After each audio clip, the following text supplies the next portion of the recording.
nak kena cari kawan, nak pergi cari teksi dengan waktu-waktu puncak mereka ramai-ramai kan. Sebagai saya seorang-seorang ni, tamatok tu apa? Oh, punya tamatok ni kena pergi buat umrah dulu. Umrah dulu, lepas tu, lepas dah habis umrah tu, kita dah terlepas daripada kita ihram, baru kita menunggu musim haji. Okey. Ifrat tu apa? Ifrat tu maksudnya kita kena buat haji dulu, lepas tu baru kita buat umrah. Maksudnya masa kita sampai kat Mekah tu dulu, ya, kita kena tawaf kudum. Tapi kita masih lagi dalam ihram. Kena pertahankan dia masih lagi kan dia punya dia punya patang larang dia kena pertahankan rambut tu. tak boleh nak gegaru. Ya, betul. Jadinya sampai kita selesaikan haji. Lepas haji barulah kita mengerjakan umrah.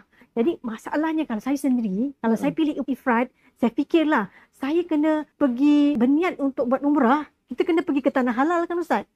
Nak kena cari kawan, nak pergi cari teksi dengan waktu-waktu puncak mereka ramai-ramai kan. Sebagai saya seorang-seorang ni, macam mana saya nak buat? Jadi saya rasa saya tak nak pening-pening benda tu. Sebab itulah saya mengambil keputusan saya nak buat tamatuk.